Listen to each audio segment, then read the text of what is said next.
한마디 사과와 반성도 없이 지금 이게 뭐 하시는 겁니까? 그동안 뭐 하셨어요? 제가 성찰하고 반성한다라는 말씀 드렸고요. 검찰청법과 형사소송법이 개정이 돼서 국회 본회의에서 통과될 때 행정부를 대표해서 그 본회의장에 앉아있던 사람이 접니다. 따라서 저 역시 당시 검찰개혁을 추진했던 많은 분들과 이 지금 상황에 대해서 많은 이야기를 하고 싶습니다.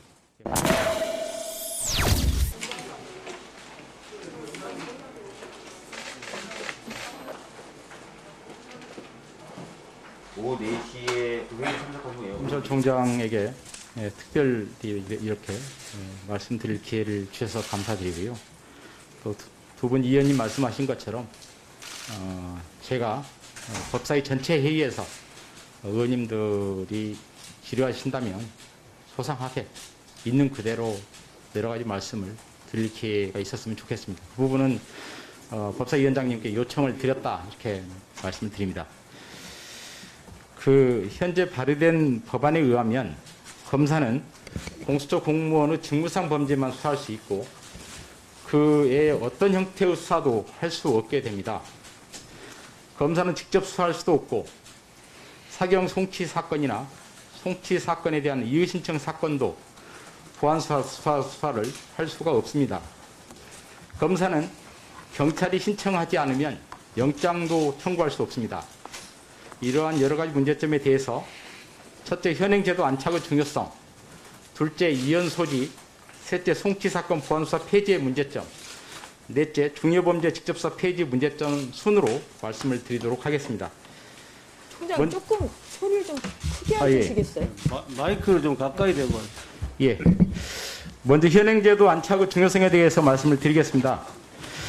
현행제도에 대해서는 제가 법무부 차관, 법무부 장관 대행하면서 직접 제도가 확정되는데, 확립되는데 관여했기 때문에 더욱 감회가 새롭습니다. 현행 형사사법 시스템은 18년 6월 법무부 장관과 행안부 장관 사이의 검경수사권 조정 합의와 1년이 넘는 기간에 국회 사개특위 논의를 거쳐 지난 2021년 1월 1일부터 시행되었고 이제 시행된 지 1년 3개월이 지났습니다.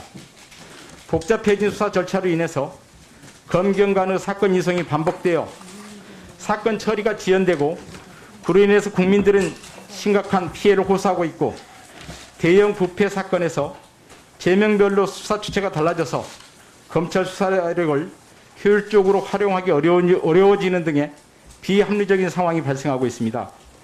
사실 현행 수사 준칙 제59조를 보면 검사는 송치 사건에 대해 원칙상 경찰에 보안 수사한다는 취지로 규정되어 있는데 이는 본 법안이 목적으로 하는 검찰 수사권 완전 폐지에 앞선 중간 단계 정도 된다고 보시면 쉽게 이해가 되실 것입니다. 그런데 그 규정대로 시행을 해보니 어떻게 되었습니까? 보안수사 요구가 대폭 증가했고요. 보안수사 요구된 사건 중 그 이행에 6개월 이상 걸린 사건이 4분의 1일 정도로 사건 처리가 지연되고 있는 실정입니다. 또한 검찰청법에는 경제범죄를 수사할 수 있도록 했음에도 대통령령으로 검찰이 수사할 수 있는 경제범죄의 범위를 대폭 축소시켜 놓았습니다. 그런데 그 규정대로 시행을 해보니 어떻게 되었습니까? 과연 국민들께서 원하시는 대로 부패범죄 수사가 효율적으로 진행되었습니까? 제명별로 사건이 검찰과 경찰이 흩어져 제대로 수사하기가 어렵습니다. 검찰 수사권 폐지의 중간 단계라고 할 수 있는 현 형사사법 제도에서 이와 같은 문제점이 드러나고 있어서 제가 취임한 이후 그 문제점들을 시정하기 위해 최선을 다해 왔습니다. 그런데 1년밖에 되지 않은 시점에서 검찰 수사권을 전면 폐지하려는 것은 상처를 더 곪게 하는 것이다 이렇게 생각합니다.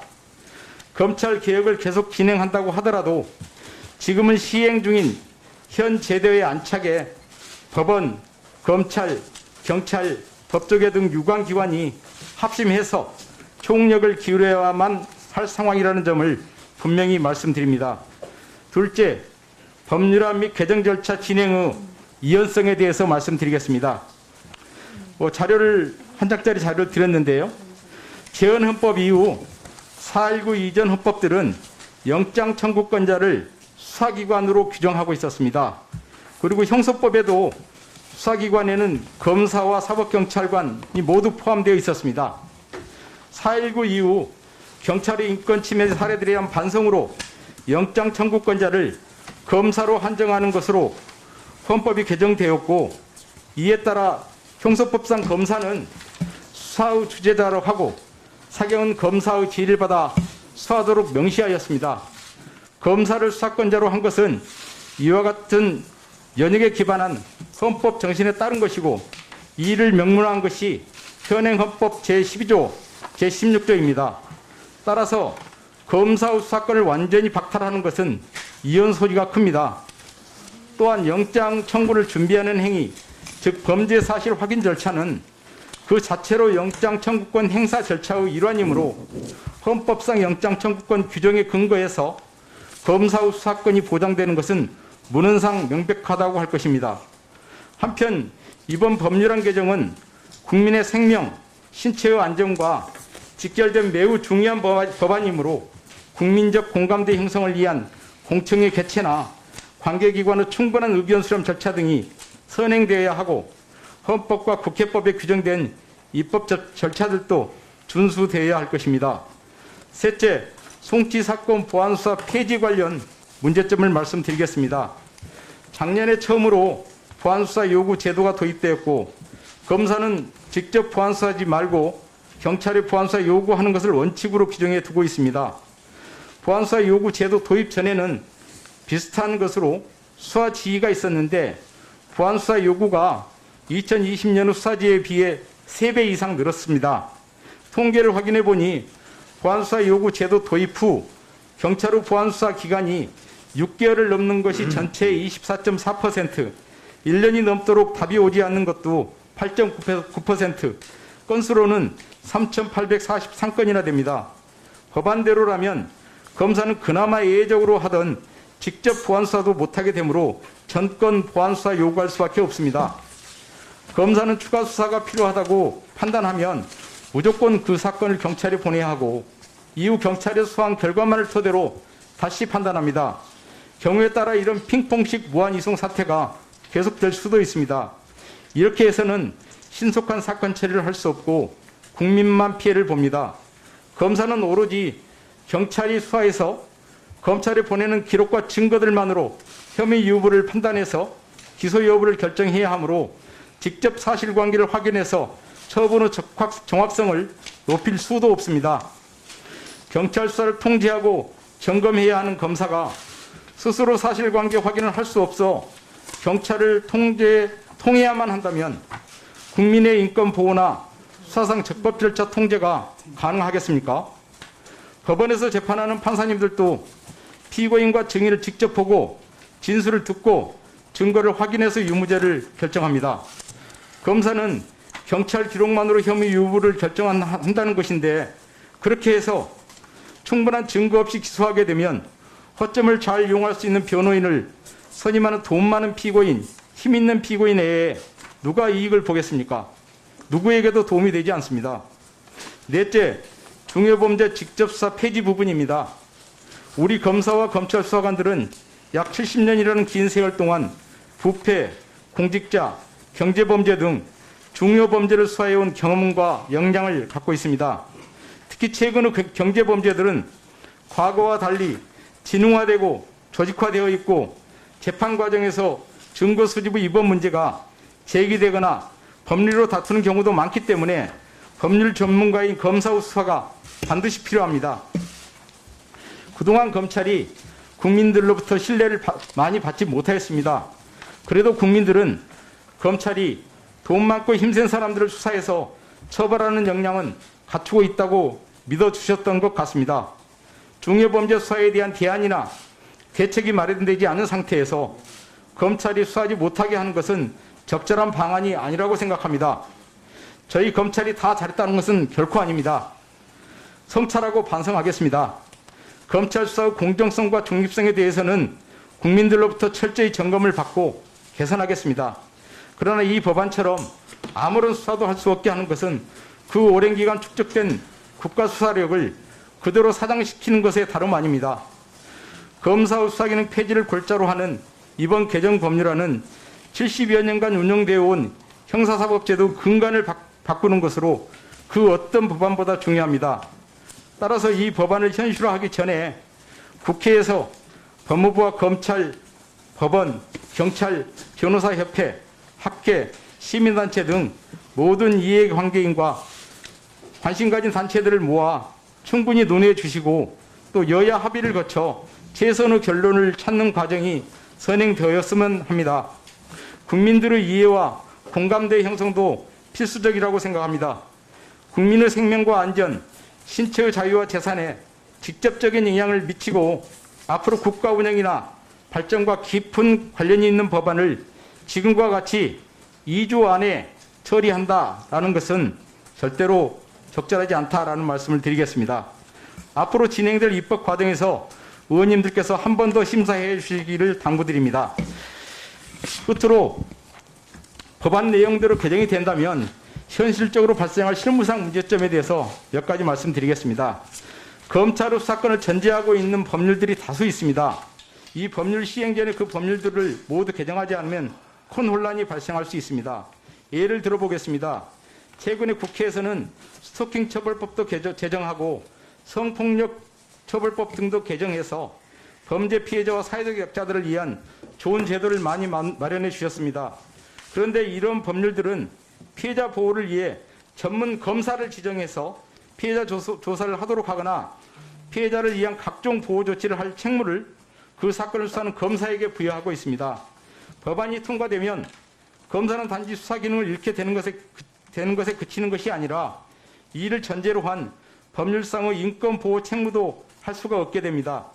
법안의 다른 주요 문제점도 핵심적인 것만 몇 가지 말씀드리겠습니다. 법안은 검찰의 구속기간을 현행 10일에서 최대 20일로 늘리고 검사 구속기간은 현행 20일에서 최대 10일로 줄이고 있습니다. 경찰의 독자적 구속기간을 늘리는 것은 국민의 인권 보호에 역행하는 입법 방향입니다. 법안은 사법경찰관이 긴급 압수수색 후 사후영장을 발받을 때 영장 청구권자를 검사가 아닌 사법경찰관으로 규정하고 있습니다. 헌법은 영장 청구권자로 검사만을 규정하고 있어 이 해당 조문은 헌법에 입에될 소지가 있는 것이 아닌가 생각합니다. 또한 법안은 검사가 구속 취소나 구속 집행 정지를 할 수 없도록 하고 있습니다. 이 부분 역시 중대한 입법상 문제가 아닌가 생각합니다. 감사합니다. 총장님, 예. 저는 총장님이 검찰을 대표해서 이렇게 나와서 말씀하신다길래 오늘날 검찰이 왜 이렇게 국민들로부터 신뢰받지 못하고 이런 상황이 왔는지에 대해서 한마디 사과나 반성이라 또 하실 줄 알았어요. 거기서부터 시작할 줄 알았어요. 한마디 사과와 반성도 없이 지금 이게 뭐 하시는 겁니까? 총장님 취임하신 지 1년 정도 지났는데 그동안 뭐 하셨어요? 국민들로부터 신뢰받을 수 있는 어떤 조치를 취했습니까? 검찰이 이렇게 지금처럼 국민들로부터 불신받고 검찰개혁 해야 된다라고 국민들이 거리에 나서고 있는 동안 뭘 했습니까? 한동훈 검사 핸드폰, 휴대폰 비밀번호도 못 풀어서 무혐의 처분했고, 그리고 도이치모터스 주가 조작 사건 제대로 수사도 못했고, 또 뭐 있었습니까? 공소권 남용이 인정된 이두봉 검사 징계하지도 못하고 도대체 뭘 한 겁니까? 그런데 이제 와서 이익을 지키기 위해서 지금 나와서 말씀하시는 거 말고 도대체 뭐가 있습니까? 도대체 국민들을 왜 여기다 끌어들이고 그러니까 검찰이 이 언제부터 법이 국민을 지금 걱정했다고 민주당을 위한 그럽니까? 법이라는 거 아닙니까? 제가- 김영호 오로지 의원님. 검찰의 이익을 위해서 지금 나오신 거 아닙니까? 제가- 그거부터 지금 반성하고 그렇게 사과하셔야 말씀하시면 돼요. 안 되죠. 제가 사전에 말씀드린 바와 같습니다. 오늘은 검찰총장의 의견을 좀 듣는 시간으로 했고, 관련돼서 여러 가지 의견을 저희 의원들이 내고 또 거기에 대해서 또 답변하는 시간은 별도로 가지도록 하겠다라는 말씀을 드렸습니다. 아마 모든 위원님들이 하시고 싶으신 말씀이 있을 거라고 생각합니다. 그러나 오늘은 사전에 양해된 바와 같이 좀 진행이 됐으면 좋겠습니다. 총장님 수고하셨고요. 이석하셔도 되겠습니다. 끝으로 한 말씀만 할 기회를 주시면. 너무 하여튼 길지 뭐- 않게 해주십시오. 말씀하시죠. 예, 김용민 의원님 말씀 다 잘 듣고 있고요. 제가 성찰하고 반성한다라는 말씀 드렸고요. 또 전체 회의에서 기회를 주신다면 정말로 소상하게 2019년 검찰개혁에 관여했던 저로서는 또 드리고 싶은 말이 오히려 더 많이 있습니다. 그래서 그때 기회를 주시면 법사위원님들께 그 검찰총장으로서 또 2019년 검찰개혁에 관여했던 저로서 충분히 말씀 설명드리도록 하겠습니다. 네. 제가 이 말씀 드리겠습니다. 2020년 1월 13일 지금 검찰청법과 형사소송법이 개정이 돼서 국회 본회의에서 통과될 때 행정부를 대표해서 그 본회의장에 앉아있던 사람이 접니다. 따라서 저 역시 당시 검찰개혁을 추진했던 많은 분들과 이 지금 상황에 대해서 많은 이야기를 하고 싶습니다. 네, 네. 감사합니다. 알겠습니다.